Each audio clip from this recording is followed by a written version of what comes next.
오후까지는 대체로 대기의 질이 좋지 않겠습니다.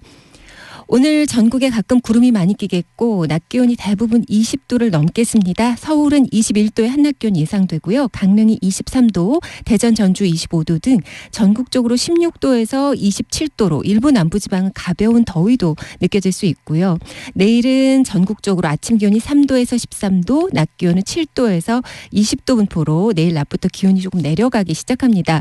오늘은 따뜻한 남서풍이 유입돼 20도 이상의 낮 기온을 보이는 곳이 많은데 내일 오후부터 찬 공기가 유입돼 모레 아침은 좀 쌀쌀해질 걸로 보입니다.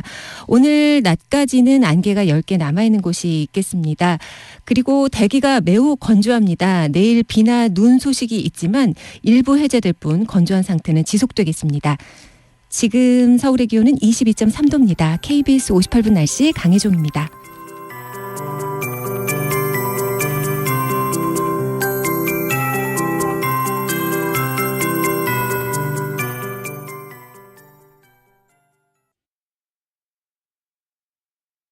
정성을 다하는 국민의 방송 KBS가 한시를 알려드립니다.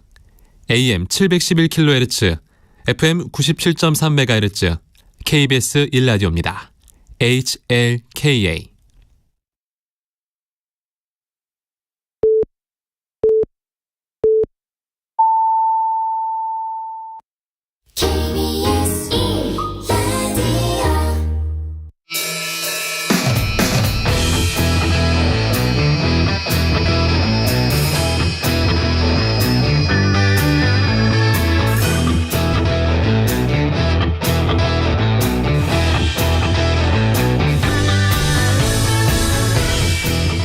국민의힘 전당대회 결선 투표 없이 김기현 대표 선출되며 마무리됐죠. 연대 포용 탕평 연포탕을 외친 김기현 대표, 앞으로 당직 인선 어떻게 할지 관심사입니다. 잠시 후 주요 정치 이슈들 거두절미하고 알맹이부터 끝까지 토론해보는 끝장토론 각설하고 시간에 이야기 나눠보죠. 정관용의 시사본부 토요일 2부 출발합니다.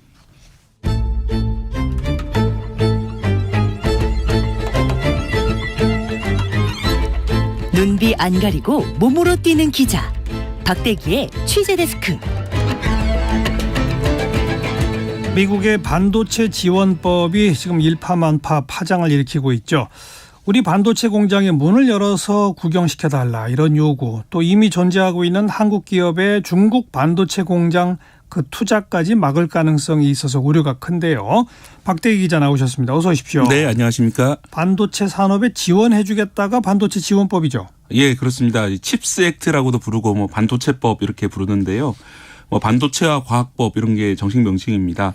이 반도체 공장을 미국에 지으면 최대 15%까지 미국 정부가 지원금을 주겠다는 법입니다. 예. 예를 들어서 지금 삼성전자가 텍사스 테일러시에 20조 원짜리 공장을 짓고 있습니다. 반도체 공장인데요. 그렇다면 20조짜리니까 15%인 3조 원까지는 이 미국 정부가 지원을 해주겠다, 이런 내용의 법안입니다. 그런데 돈을 주겠다는 법인데 문제가 큰 거죠. 네, 문제는 그 신청 서류가 이번에 공개가 되면서 문제가 커졌는데요. 그냥 돈을 주는 게 아니라 이런저런 조건을 갖출 것을 요구를 하고 있습니다. 그 신청 안내 서류가 무려 75페이지나 되는데요. 예. 일단 그중에서 보도가 많이 된 것은 초과 수익을 나누자는 부분이 있습니다. 미국의 반도체 공장을 지어서 예를 들어 삼성전자가 큰 이익을 거두면 그 일부를 내놔야 된다라는 내용인데 뭐 다 내놓으라는 얘기는 아니고 이제 막대한 수익을 내면은 줬던 3조 원 중에서 75% 그러니까 한 2조 2천억 원 정도는 돌려달라, 그런 내용입니다. 줬다 뺏는 거네요. 예, 그렇습니다. 뭐 그래도 준 범위에서 뺏는 거니까 뭐 그럴 수도 있다라고 칠 수는 있습니다. 하지만 더한 조항이 많습니다. 예, 주요 거래선에 대한 정보라든지 회사의 재무 상태에 대한 정보는 물론 공장 접근권이라는 것을 요구를 하고 있습니다. 예, 미국이 그 반도체 관련해서 시험이라든지 생산, 특히 국가 안보를 위한 개발을 위해서라면 미국에 있는 반도체 공장, 삼성전자 반도체 공장의 시설에 접근, 즉 들어가 보는데 협조해달라, 그런 내용이 있는 겁니다. 이 보조금을 수령하려면 예를 들어서 이제 미국 국방상 필요에 의해서 반도체를 개발하는데 예. 너희 설비도 관련 설비니까 보고 싶다. 이러면 개방해달라는 그런 내용이거든요. 공장에 들어가서 어떻게 만드는지 다 볼 수 있게 해달라 이 말이죠. 쉽게 말하면. 네, 그렇습니다. 그러면 생산 기술, 영업 기밀 다 빠져나가는 거 아니에요? 네, 바로 그게 문제인데요. 이 반도체 생산 라인이라는 게 이제 길면 500m 정도 되는 긴 라인인데 이 웨이퍼가 이제 그 라인에 들어가가지고 반도체 완제품으로 만들어지게 되는 긴 공정입니다. 예. 그런데 이 공정의 어느 부분에 어떤 장비가 설치되어 있고 어떤 약품이 들어가는지 이런 것들이 회사가 밝히고 싶어 하지 않는 그런 영업 비밀이 되겠습니다. 당연하죠. 네. 왜냐하면 이제 이게 그러면 어떤 공정을 거쳐가지고 저 회사는 만든다 이런 것들이 드러나게 되면은 경쟁자들이 당연히 따라할 수 있게 되는 그런 문제가 있기 때문에 그런데요. 그렇죠. 사실 우리나라 반도체 산업의 초창기에 우리나라도 외국은 어떤 식으로 반도체를 생산하는지 알아보기 위해서 뭐 다양한 방법으로 이제 라인에 뭐가 있다더라 뭐 이제 잘못 알아내가지고 실수하기도 하고 이런 식으로 예. 상당히 이런 노하우를 갖추는 게 어려운 일이고 수십 년이 걸린 그런 일이거든요. 예. 그리고 이제 지금도 우리나라 기업들은 외국에 이런 정보가 안 새나가도록 반도체 라인에 들어갈 때 스마트폰이라든지 다 반납을 받고 예. 사진을 막고 이런 식으로 해서 이렇게 보호를 하고 있는데 이런 생산 라인에 미국 정부 관계자들이 들어가게 된다면은 이 정보가 미국 측으로 넘어갈 수 있는 것 아니냐. 당연하죠. 네, 미국에는 인텔 같은 이런 기업들도 많이 있거든요. 퀄컴이라든지. 네. 그래서 이제 그런 우려가 좀 나오고 있는 상황입니다. 게다가 중국에는 투자를 하지 마라 이것도 있다면서요? 네, 그렇습니다. 삼성전자와 SK 하이닉스가 이미 중국에 막대한 투자를 했습니다. 삼성을 따지면은 중국 시안에 낸드 플래시 메모리 공장이 있는데요. 여기서 삼성전자가 만드는 전체 낸드 플래시 메모리의 40% 정도를 여기 생산하고 있습니다. 예. 30조 원 이상이 투자된 것으로 알려져 있고요. SK 하이닉스는 공장이 더 많습니다. 우시에 디램 공장이 있는데 하이닉스 디램의 절반가량을 여기서 만들고 있습니다. 또 중국 다롄에도 낸드 공장이 있는데 이 자산 낸드 플래시 메모리 20% 정도를 여기서 만들고요. SK도 최소 20조 원 이상을 이제 투자한 것으로 알려져 있습니다. 문제는 이런 공장을 이 반도체 지원금을 받게 되면은 앞으로 중국에서 가동하기 어려울 수 있다는 점이 있습니다.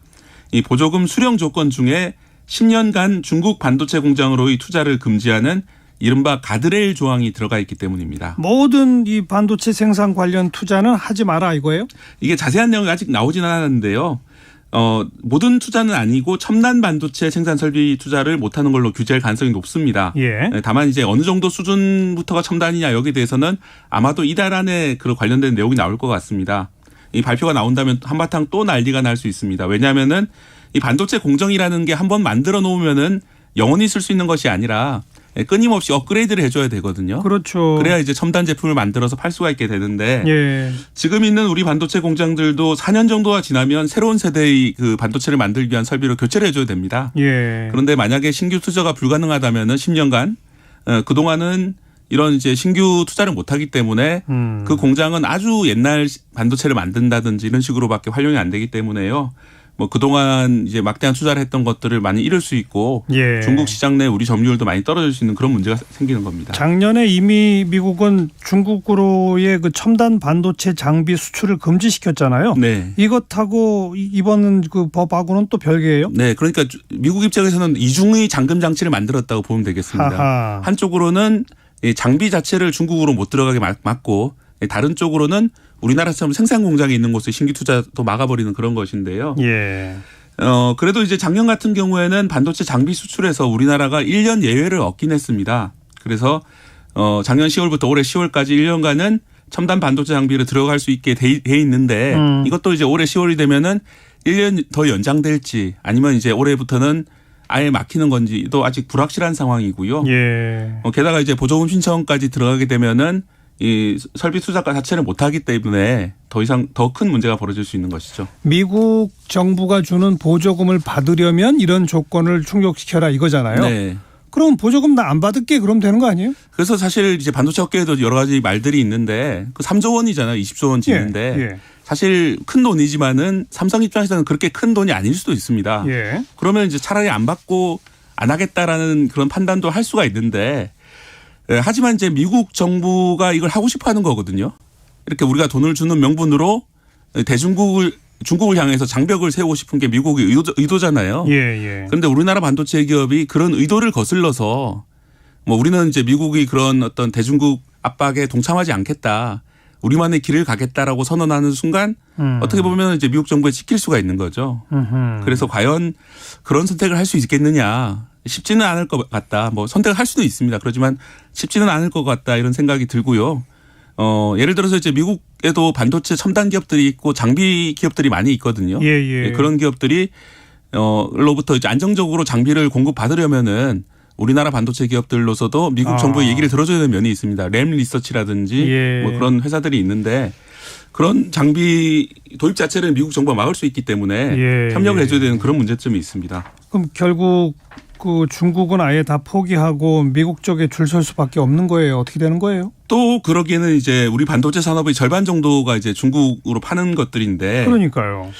그런 것을 과연 이제 버려야 되는 것이냐 이런 문제가 또 있고요. 또 하나 문제는 기업들 입장에서는 제2의 사드 보복 사태가 벌어질까 걱정을 하고 있습니다. 이 사드 보복이라고 다 아실 텐데 그 사드 기지를 롯데그룹이 소유한 이제 골프장이 짓게 되면서 롯데그룹을 향해서 이제 불매 운동이 거세게 일었잖아요, 중국에서. 그렇죠. 그러면서 이제 롯데가 중국에 그동안 투자했던 수조 원대의 그런 어떤 재산들을 헐값에 처분하는 그런 결과로 이어졌는데요. 마찬가지로 삼성이나 SK 같은 경우에는 이 반도체뿐만 아니라 다양한 사업을 중국에서 벌이고 있거든요. 뭐 예를 들어 2차 전지도 마찬가지입니다만 그런 사업들도 타격을 연쇄적으로 입을 수 있기 때문에 우리나라 기업들 입장에서는 양쪽의 눈치를 좀 다 봐야 되는 그런 상황이고 만약에 중국에서 반도체 공장을 퇴거를 하더라도 어떤 질서 있는 모습이 퇴출이 돼야 된다. 질서 있는 모습이 어떤 퇴장이 돼야 된다고 생각을 하고 있습니다. 왜냐하면 이제 급하게 퇴장을 하게 된다면은 기존에 만들어놨던 반도체 설비라든지 이런 것들을 중국 정부가 몰수를 할 수도 있거든요. 그다음에 이제 중국에 같이 진출했던 협력업체들이 있습니다. 소재나 장비, 부품 회사들이 있는데 그런 회사들 입장에서는 갑자기 거래선을 잃게 되는 거잖아요. 그렇죠. 그렇다면 중국에 있는 반도체 회사들에게 협력을 할 수밖에 없게 되고 그렇죠. 거래선을 바꾸게 되면은 결국 우리 노하우가 중국 반도체 기업들을 넘어가는 결과가 있을 수가 있거든요. 그런 점들을 감안해서라도 최대한 시간을 끌면서 천천히 사업 전환을 해야 될 텐데 지금 어떤 미중 관계라든지 이런 것들이 상당히 위태로운 상황이기 때문에 그럴 수 있을까 좀 우려가 많은 상황입니다. 어쨌든 미국은 아주 치밀한 전략을 가지고 반도체 산업을 키우겠다. 그리고 한국 기업의 영업 기밀까지 요구하겠다. 그리고 중국하고는 완전히 장벽을 쌓아서 중국은 무너뜨리겠다. 이거 아닙니까? 네, 그렇습니다. 미국의 속내가 뭐예요, 그러니까? 사실 이제 1980년대 말에 세계 반도체 패권을 일본이 쥐고 있었습니다. 10대 반도체 기업 중에 6곳이 일본 회사들이었는데요. 당시 이제 1, 2, 3위가 히타치, NEC, 도시바였는데 뭐 지금은 거의 이름도 없어진 그런 회사들입니다. 이 결정적인 계기가 됐던 것이 미일 반도체 협정이라는 것을 미국이 일본에 강요하다시피 해서 결국은 이제 반도체 패권을 미국이 도로 찾아갔는데 지금도 혹시 그런 일이 벌어지고 있는 게 아니냐 이런 우려가 업계에서 나오고 있습니다. 유사하네요. 유사해요. 그래서 이제 어떻게 보면 한국 반도체 산업은 미국이 일본 기업들로부터 반도체 패권을 가져오면서 어떤 틈새 시장으로 시작을 해가지고 지금 이만큼 성장해 왔는데 미국 입장에서는 다시 이제 본국이 이제 반도체의 패권을 가져가야 되는 상황이 되면서 우리나라 기업들을 압박해서 미국의 공장을 짓고 어떤 노하우도 들여다볼 수 있는 그런 걸 만드는 게 아니냐 이런 우려가 나오고 있는 상황이고요. 이 반도체 산업에 대해서 미국의 관심은 그렇게 높습니다.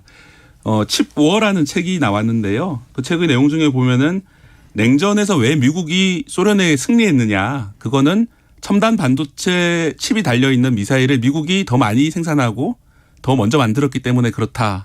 이런 이제 주장을 하고 있거든요. 그만큼 미래 산업이라고 하면은 인공지능, 로봇 뭐 이런 것들이 미래 산업이 될 텐데 뭐 전기차라든지요. 기후변화 대응 이런 것들인데 이런 이제 미래 산업에서는 반도체가 가장 중요하기 때문에 미국 입장에서는 이런 반도체 산업의 패권을 자기들이 가짐으로써 뭐 중국이라든지 다른 국가에 대해서 이제 우위를 유지하겠다는 전략인 것 같습니다. 그래서 우리 통상 당국도 기업에만 맡겨놓지 말고 전력으로 지금 협상을 한다든지 우리 어떤 이익이라든지 이런 것들을 보호하기 위해서 노력해야 될 시점으로 보입니다. 그런데 협상에 나설 우리가 쥐고 있는 강력한 카드가 있나요? 참 기술이라는 카드가 있긴 한데요. 잘 이제 카드를 써야 되겠죠. 네. KBS 박대기 기자 고맙습니다. 감사합니다.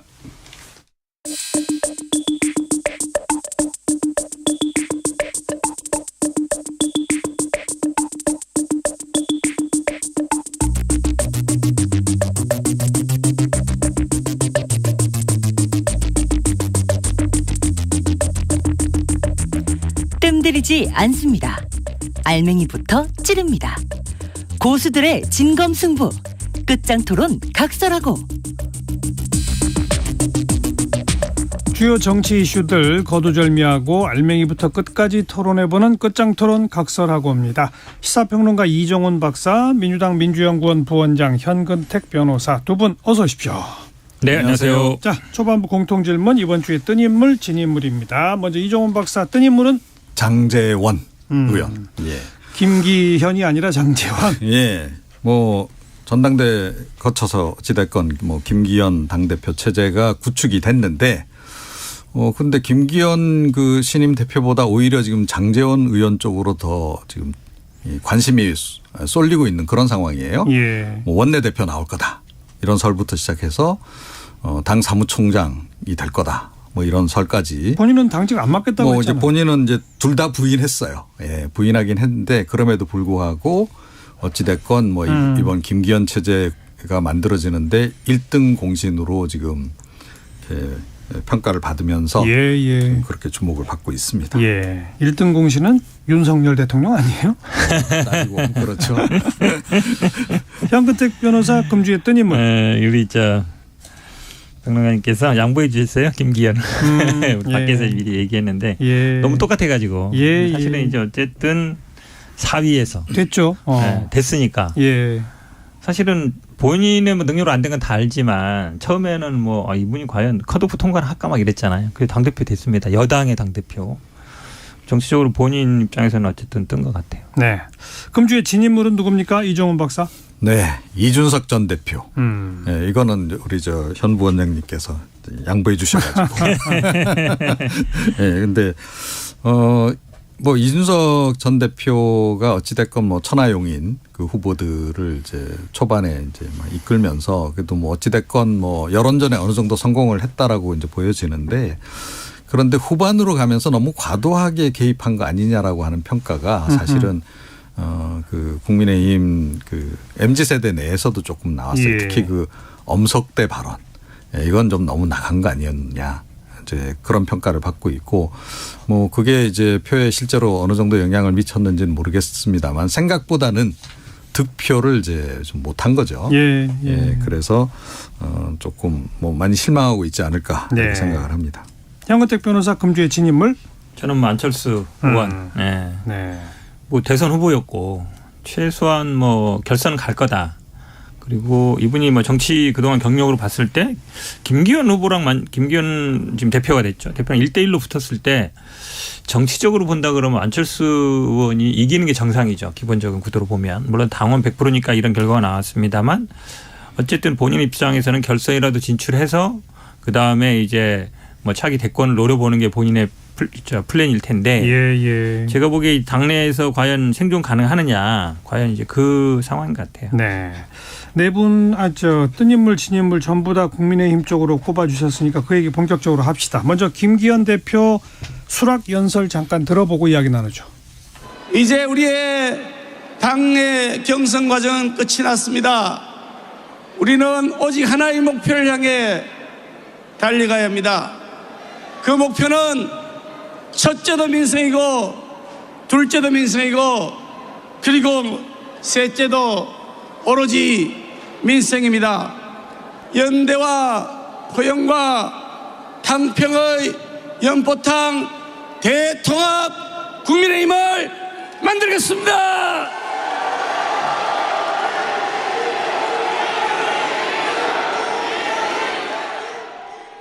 우리 여당은 야당과 달리 실력을 보여줘야 됩니다. 유능한 정당임을 입증해야 됩니다. 제가 할 수 있는 모든 헌신과 희생을 각오하고 있습니다. 희생하고 섬기는 대표가 되겠습니다. 당원을 주인으로 모시는 대표가 되겠습니다.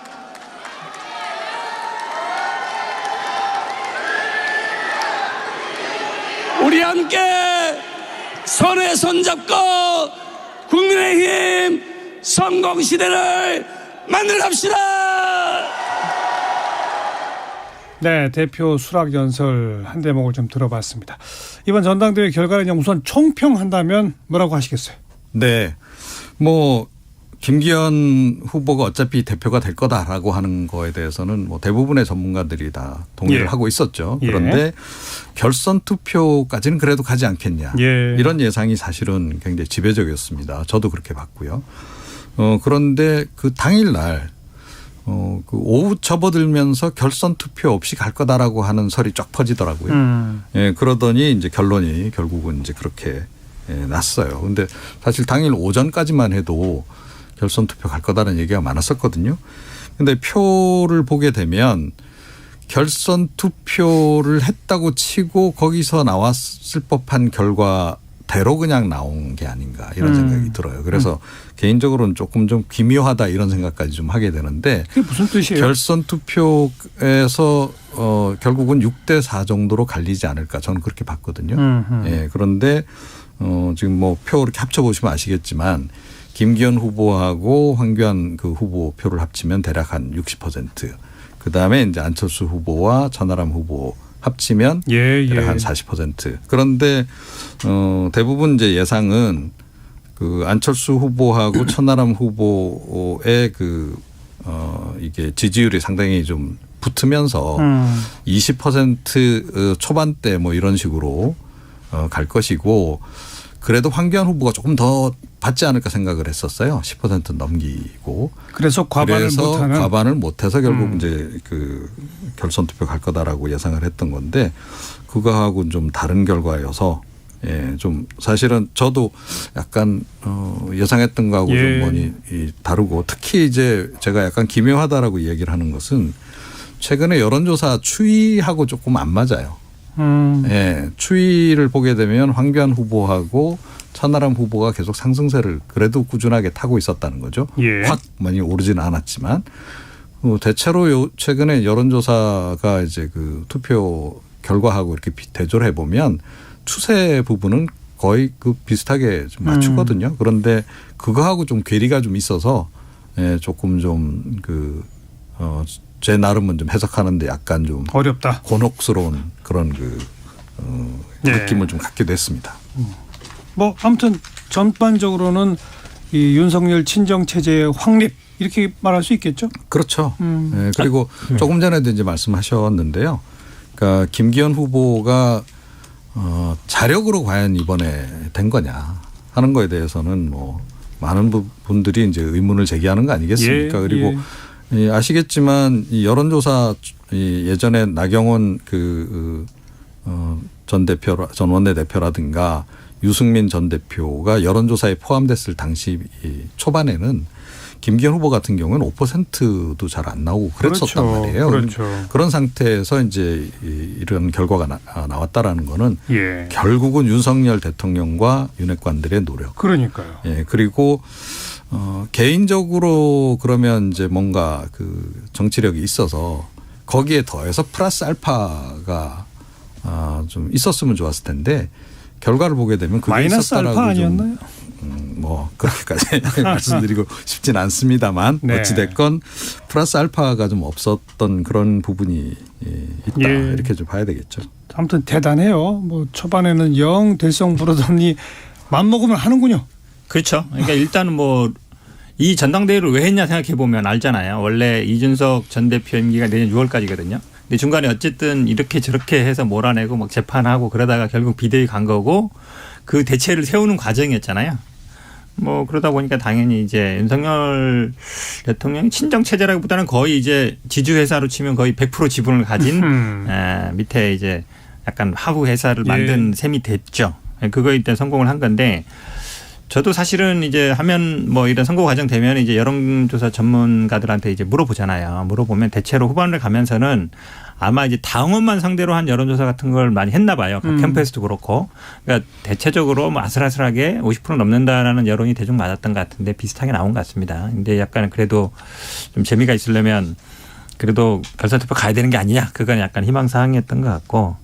근데 사실은 대통령실이 이렇게 전폭적으로 밀었음에도 불구하고 그거에 비하면 또 그렇게 많이 나온 것 같지는 않아요. 52% 정도면. 보통은 뭐 여당이고 지금 1년 차도 안 됐고 그럼 대통령에 대한 지지가 당내에서는 그러니까 밖으로는 예를 들어서 지금 뭐 40% 30% 후반 40%대지만 당내에서는 한 60, 70% 되는 게 맞거든요. 그래야만 어찌 보면 이제 뭔가 운영해가 되는데 대통령에 대한 지지도 지금 뭐 과반을 겨우 넘는다. 예. 이렇게 보면 윤석열 대통령이 지지 기반이 국민들뿐만 아니라 당내에서도 그렇게 확고한 건 아니다. 이렇게 보입니다.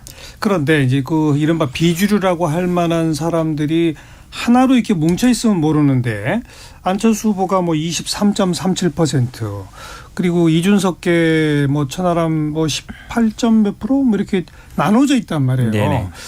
그래서 이게 또 그런 의미로 보자면 50%를 조금 넘긴 김기현 대표가 당내 뭐 압도적 다수는 절대 아니다라는 말에 동의하지만 또 그렇다고 이른바 이 비주류가 똘똘 뭉쳐서 이렇게 팽팽한 경쟁 구도도 또 아니지 않나? 절대 아니죠. 그러니까요. 왜냐하면 아시다시피 안철수 의원과 이준석 전 대표가 아유, 아주 사이가 안 견원지간이기 좋잖아요. 때문에 이번에 조금 이준석 전 대표가 약간 뭐 커버 쳐지긴 했습니다만 둘이 연대를 한다든지 뭐 그럴 거는 상상도 못 하잖아요. 그러니까요. 그렇기 때문에 사실은 어찌 보면 각자 생존의 위치인데 사실 안철수 의원 같은 경우에는 현역 의원이기도 하고 대권 뭐 점령이기도 하기 때문에 안철수 의원을 완전히 제거하지는 않을 거예요. 근데 김기현 대표가 이제 이 지금 대통령 정무수석 이정복 정무수석 만나서 그동안 대통령을 곤란하게 한 것들을 제거한다 이런 얘기를 했거든요. 예.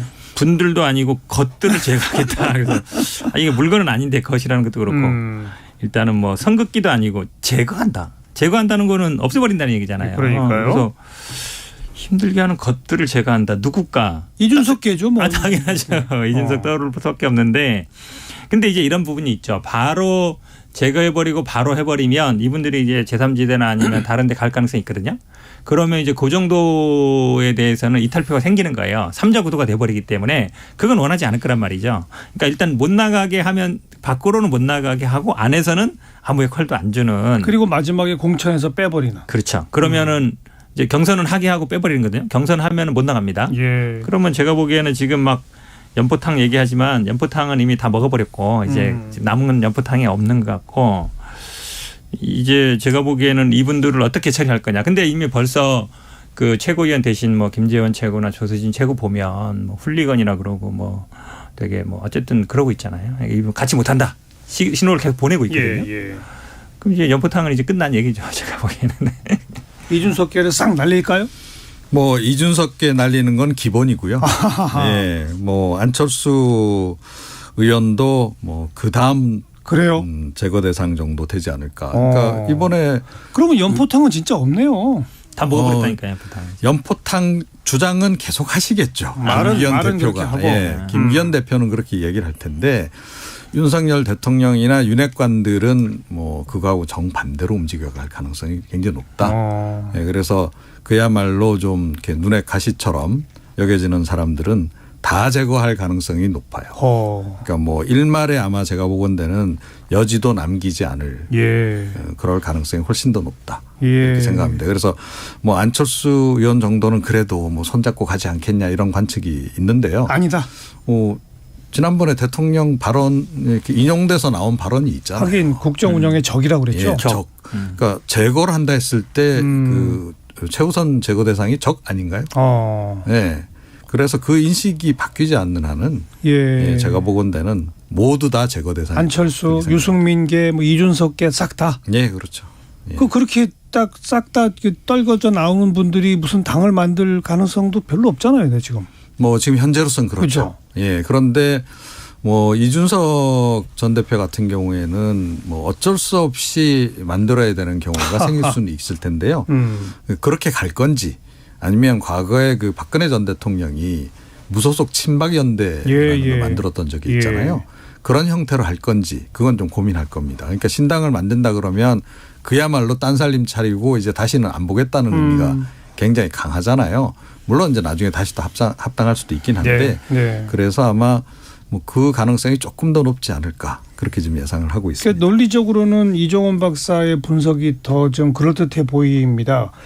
그 생난리 법석을 치면서 이준석 대표를 몰아내고 중간에 이 경선 참여하려는 사람들 또 하나하나 제거하고 또 뭐 안철수 적이라고까지 규정하고 그 난리법석을 떤 이유가 뭔가를 따져보면 싹 다 날리지 않으면 그 난리법석을 떠는 이유도 없거든요. 그렇죠. 그죠? 네, 바로 그 그겁니다. 연장선상으로 보면 싹 다 정리가 맞네요. 아, 그렇죠. 그러니까 싹 다 정리하겠죠. 그러니까 나경원 전 의원도 어떻게 할지 보면 되는 건데 리트머스 시험지가 되겠죠. 그래도 거기까지는 그래도 그것도 모릅니다. 모르죠. 고개 숙이고 들어왔고 막판에 김 대표가 네. 얼마나 또 그 카드를 써먹었습니까? 그렇죠. 그래놓고 또 날려요? 그건 모르죠. 모르는 건데 근데 저는 참 의아한 게 이런 거예요. 이 지금 국민의힘에 있는 의원이나 이런 분들이 사실은 지금 의원 있는 분들은 대부분 좋은 지역 거거든요. 강남이나 영남이나. 여기는 사실 누구든지 가고 싶어 하는 자리예요. 근데 지금 국민의원이 현역이 아닌 데들은 별로 안 좋은 데거든요. 그렇죠. 근데 생각을 해보세요. 그럼 예를 들어서 뭐 검사 출신 이런 분들이 한 4, 50명 된다 그러면 이분들이 어디 가려고 그러겠어요? 좋은 데 가려고. 좋은 데 가려고 그러겠죠. 그 자리를 내줘야 되는 거예요. 근데 사실은 그 길로 간 거잖아요. 이분들이. 김기현 의원을 만약 김기현 대표를 도와주면 그렇게 예. 될 거라는 건 상식적으로 다 아는데 예. 그럼에도 불구하고 글로 갔단 말이죠. 예. 그러면 사실은 굉장히 모순되는 행동들을 한 거예요. 본인 죽는 일 길로 간 건데 그럼에도 불구하고 그 길로 간 거 보면 참 아이러니해요. 자기들 죽는 길인데. 그러니까요. 열심히 도와가지고 김기현 대표 체제를 만들어 주었는데 네. 자기를 죽이려 든다.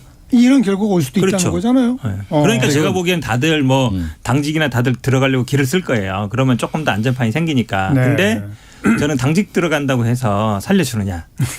그렇지는 않을 거다. 왜냐하면 당연히 지금 딱 줘야 될 사람들이 줄이 이만큼 섰는데 이 사람들은 예. 어디 주겠어요. 당연히 현역 있는데 주겠죠. 그리고 뭐 공천에서 아예 원천 배제하는 방식도 있지만요. 그거보다는 명분을 그럴듯하게 만들어서 험지로 출마시키는 방법도 있죠. 그렇죠. 예를 들어서 이제 안철수 의원이라든가 나경원 전 원내대표 같은 경우에는 뭐 성향도 약간 그러니까 중도 외연 확대 차원에서 수도권 험지에 뭐 당신들 대권 주자들 아니냐. 그러니까 모범적으로 그런 데 나가라.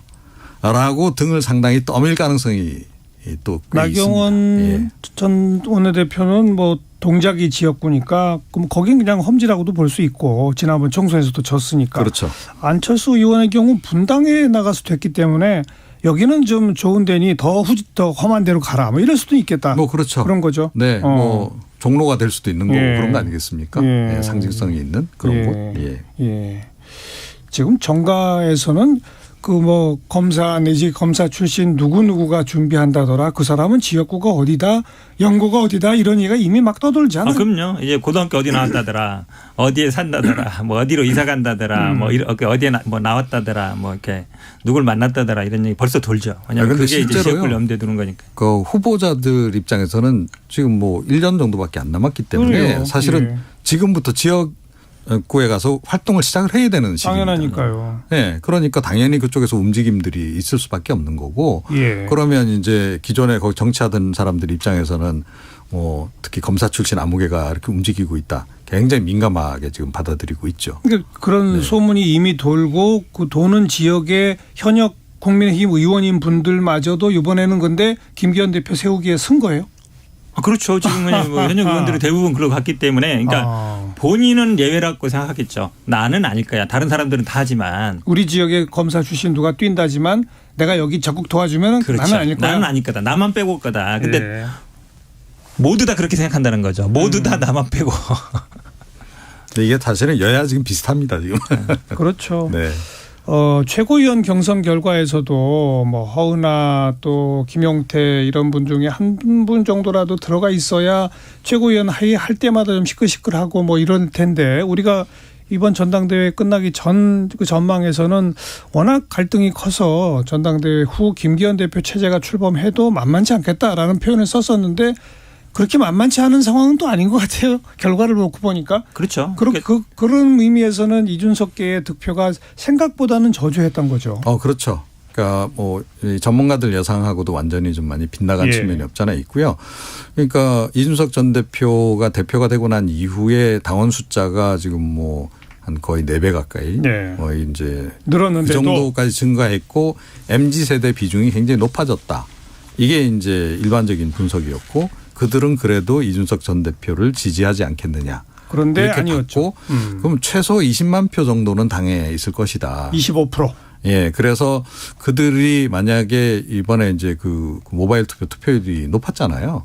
그들이 대거 모바일 투표에 그 참여를 했다라고 한다면 천하람 후보가 안철수 후보를 능가해서 2위에 갈 수도 있다. 이게 이제 일반적인 전망이었단 말이죠. 예. 그런데 그게 그 가설이 완전히 깨져버린 거거든요. 그럼 MZ세대 비중이 그만큼 안 되거나 아니면 MZ세대들이 이준석 전 대표를 생각만큼 안 따르거나 그 두 가지인데 그 두 가지 다 사실은 이준석 전 대표 입장에서는 굉장히 뼈아픈 그런 그 대목인 거죠. 네. 근데 이게 있는 것 같아요. 보통 우리가 선거 분석할 때 세대라든지 지역이라든지 그다음에 성별 세 가지를 기준으로 여론조사를 돌리잖아요. 근데 지금 말씀처럼 이준석 대표가 믿었던 뭐 MZ세대 아니면 수도권 아니면 여성보다는 남성 쪽에 이제 관심이 있었을 텐데 이거보다 더 강력한 거는 여당에서는 대통령이다. 그 아무리 그래도 대통령을 당할 사람이 없다라는 맞아요. 게 이번에 제가 보기엔 딱 드러난 것 같습니다. 알겠습니다. 국민의힘 전당대회 결과 분석해봤고요. 1시 34분 지났네요. 잠깐 교통정보 정리해드릴게요. 김민혜 씨. 네, 오늘 서울 도심에서 일이 있으신 분들은 기억하셔야겠습니다. 도심 곳곳에서 대규모 집회가 있을 예정입니다.